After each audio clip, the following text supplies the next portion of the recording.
Hello student, welcome to maths continent. बच्चों, maths continent में coordinate geometry, बेटा coordinate geometry का मैंने पिछली बार आपको बहुत सारे क्वेश्चन कराए थे बेटा कोऑर्डिनेट ज्योमेट्री के। तो कोऑर्डिनेट ज्योमेट्री में एक्सरसाइज 7.1 के पहले के क्वेश्चन मैंने पिछली बार की वीडियो में बता दिए बेटा आपको। इस बार ले रहे हैं अपन वेरी मोस्ट क्वेश्चन। समझिए बेटा, find the point on the x axis which is equidistance from -2, -5 and -2, 9। समझिए, एक्स एक्सिस की बात हो रही है बेटा, तो ध्यान रखना कभी भी आपके पास में अगर अपन एक्स एक्सिस की बात करते हैं तो एक्स एक्सिस में हमेशा क्या होता है y = 0, क्योंकि बेटा ये लाइन होती है एक्स एक्सिस और इस लाइन पर कहीं पर भी y नहीं आता, जहां पे आता है वहां पे क्या होता है 0 होता है। एकदम क्लियर। तो एक्स एक्सिस का मतलब क्या होता है बेटा y = 0। अब ये बोलना चाह रहा है फाइंड द पॉइंट, वह पॉइंट फाइंड करो। तो अपन मान लेते हैं लेट बी पॉइंट। तो पॉइंट मैंने क्या मान लिया बेटा x, y, ये मैंने पॉइंट मान लिया। अब इस पॉइंट के अंदर y क्या है बोलो 0, तो इस पॉइंट में y 0 है, तो पॉइंट क्या हो जाएगा बताओ x, 0। एकदम क्लियर। ये पॉइंट मैंने मान लिया x, 0, क्योंकि इसमें y क्या है 0 है, क्योंकि लाइन कहाँ है बेटा x एक्सिस पर है। विच इज इक्विडिस्टेंस फ्रॉम, अब इस पॉइंट से दो पॉइंट इक्वल डिस्टेंस पे है, इस पॉइंट से दो पॉइंट इक्वल डिस्टेंस पे है। बी पॉइंट है एक तो 2, -5 और एक सी पॉइंट है -2, 9। तो ए पॉइंट है, इस ए पॉइंट से दो पॉइंट इक्वल डिस्टेंस पे है, ए बी = AC। एकदम क्लियर है। यानी कि ये आपके पास डिस्टेंस क्या है बेटा इक्वल है, यानी कि ए बी = AC। समझ गए क्या। ए पॉइंट आपके पास में x, 0 है, बी पॉइंट 2, -5, ए आपके पास x, 0, -2, 9। अब अपन क्या करते हैं बेटा x1, y1, x2, y2, x1, y1, x2, y2। Distance between two point का फॉर्मूला आपको याद है, मैंने पिछली बार इसकी बहुत अच्छी प्लेलिस्ट बना रखी है बेटा, वहाँ पे देख लेना आप लोग। फॉर्मूला होता है x2 - x1 का whole square plus y2 - y1 का होल स्क्वायर। वही सेम अपन इधर लगाएंगे, x2 - x1 का whole square plus y2 - y1 का होल स्क्वायर। अब यहाँ पे देखिए बेटा x2 कितना मेरे पास में बताइए, x2 मेरे पास में हो गया 2, माइनस x1 कौन है x का होल स्क्वायर, y2 - y1, तो y2 कौन है -5, माइनस y1 कौन है बेटा 0 का होल स्क्वायर। समझ गए क्या। फिर और समझिए x2 - x1, तो x2 कौन है -2, माइनस x1 कौन है बेटा x का whole square plus y2 - y1, तो 9 - 0 का होल स्क्वायर। समझ गए कि बेटा एकदम क्लियर है। अब यहाँ पे आपके पास में क्या करना है बेटा, आप लिखो स्क्वायरिंग ऑन बोथ साइड। तो मैं नीचे लिख रहा हूँ यहाँ पे स्क्वायरिंग ऑन बोथ साइड्स। नीचे आपको दिख रहा है बेटा, नहीं भी दिख रहा तो आप ध्यान रखिए, मैंने लिखा है स्क्वायरिंग ऑन बोथ साइड। अब दोनों तरफ स्क्वायर करेंगे तो रूट आपका हट जाएगा। तो क्या बचा बेटा बताओ 2 - x का होल स्क्वायर बचा, और इधर आपके पास में 0 का कोई फर्क पड़ेगा नहीं। ठीक है, तो कौन बचा -5, तो -5 का स्क्वायर। इधर आपके पास में -2 - x का होल स्क्वायर प्लस बोलो 9 का स्क्वायर, ये 0 का कोई फर्क पड़ेगा नहीं। अब a - b का होल स्क्वायर का फॉर्मूला आपको आता है बेटा, बोलिए बच्चों a - b का होल स्क्वायर फॉर्मूला आपको आता है, उससे खोल देंगे अपन। देखो a² plus b² -2ab -2a और b। समझ गए क्या। माइनस का स्क्वायर प्लस 5 का 25 हो गया। बेटा अगर दोनों संख्या माइनस की हो तो होल स्क्वायर हमेशा प्लस का खुलता है। तो देखिए a² plus b² plus 2ab, तो 2 माइनस का 2 और माइनस का x, और 9 का स्क्वायर क्या हो जाएगा बेटा 81। समझ गए।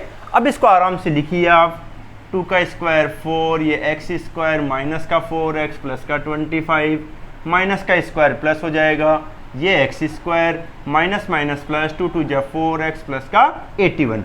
बोलिए बच्चों एकदम क्लियर बेटा।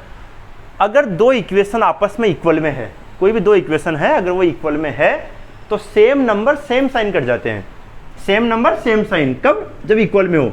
तो x² से x² कैंसिल, 4 से 4 कैंसिल, माइनस का 4x प्लस का 25, प्लस का 4x प्लस का 81। एकदम क्लियर।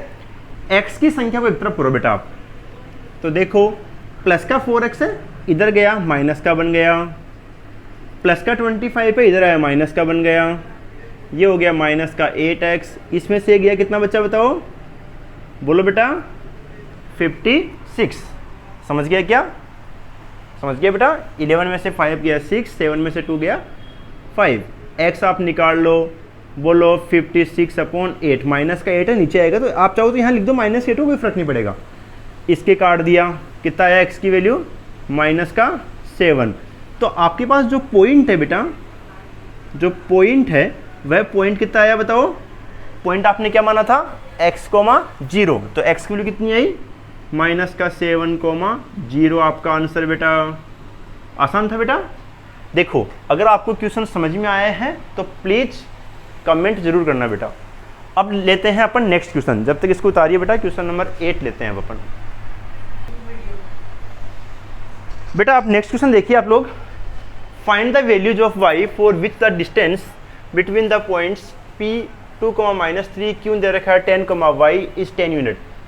बहुत बढ़िया क्वेश्चन है, आप समझिए बेटा कि p और q दो पॉइंट है, इन दोनों की डिस्टेंस कितनी दे रखी है आपको, 10 दे रखी है, y की वैल्यू आपको फाइंड करनी है। तो आपको पता है p पॉइंट आपको दे रखा है 2, -3, q पॉइंट दे रखा है 10, y, डिस्टेंस आपको कितनी दे रखी है 10। तो ये हो गया x1 y1 x2 y2, distance का फॉर्मूला क्या होता है x2 - x1, तो 10 - 2 का होल स्क्वायर, y2 - y1, देखो y2 बेटा y है, फिर माइनस कहाँ से आया, फॉर्मूले से, फिर y1 क्या है माइनस का 3, तो माइनस माइनस प्लस का बन जाएगा, इक्वल टू आपके पास 10। इक्वल में 10 क्यों ले रहा हूँ, क्योंकि आपके पास में डिस्टेंस है, अपन लिखते हैं डिस्टेंस इक्वल टू, तो डिस्टेंस आपको 10 दे रखी है। अब मैं लिख रहा हूँ squaring on both sides, squaring on both side करूंगा तो रूट आपका हट जाएगा, 10 में से 2 गया बेटा 8 का स्क्वायर, y प्लस का 3 का होल स्क्वायर, इधर आपके पास में स्क्वायर आ जाएगा। इस बात को समझे नहीं समझे बेटा आप, देखो दोनों तरफ आपने स्क्वायर किया तो स्क्वायर से रूट आपका हट गया, समझ गए क्या।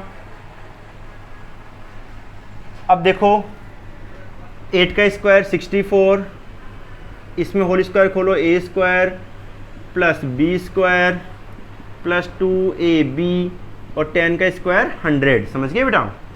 अब सुनो बेटा, ये 64 plus y square plus 9 plus का 2 3 6y इक्वल टू 100, ये वाली बात समझ आ गई बेटा आपको। थोड़ा सा अपन और सोल्व कर लेते हैं इसको, ये y स्क्वायर प्लस का 6y, ये कितना हो जाएगा, दोनों को ऐड करो, बोलो 73, दोनों को ऐड करने पर प्लस का 100 है, इधर गया क्या बन गया बोलो, माइनस का, इक्वल में 0, 6y कितना बचा बेटा, माइनस का 27। अब देखो आपके पास 6y है, दो संख्याएं सोचो, मिडिल टर्म स्प्लिट करते हैं अपन, दो संख्याएं सोचो जिसका मल्टीप्लाई करने पे 27 आना चाहिए और माइनस करने पे 6 आना चाहिए। तो दो संख्याएं कौन सी बेटा ऐसी, 9 माइनस का 3, 9 में से 3 गया 6, 9 3 27, y को अंदर मल्टीप्लाई करो बेटा। अब इन दोनों में से कॉमन लो, y कॉमन आ जाएगा, इसमें से कॉमन लो माइनस का 3, तो y प्लस 9 आ जाएगा, ये दोनों में से बाहर आ जाएगा। अब देखो दोनों सेम हो गए ना अपने, तो अपना फैक्टर सही है, ये मैंने समझा रखा बेटा पहले आपको कि अगर दोनों सही आ जाए तो समझ जाना अपना मिडिल टर्म स्प्लिटिंग फैक्टर सही है। ये दोनों में से कॉमन आ गया तो यहाँ बच गया y और यहाँ क्या बच गया, माइनस का 3, समझ तो क्या, दोनों में से बाहर गया तो y और -3 बच गया। एक बार तो आप क्या लिख दो बेटा, इसके इक्वल में 0, एक बार क्या लिख दो, इसके इक्वल में 0, ये उठ के इधर आ गया बेटा, माइनस का हो गया, इधर आके प्लस का हो गया, ये आपका आंसर y की वैल्यू। आसान था बेटा। तो देखिए बच्चों, अगर आपको ये चीज़ समझ में आई है, क्वेश्चन नंबर आपके पास में कौन सा था, 7th, नहीं ये क्वेश्चन नंबर 8 था बेटा, ये सॉरी, ये क्वेश्चन नंबर कौन सा, 8 है। तो 7 और 8 क्वेश्चन अगर आपको समझ में आए हैं तो प्लीज़ अपने दोस्तों में शेयर करना बेटा और मुझे कमेंट करके बताना आपको कैसा समझ में आया। Okay students, thank you.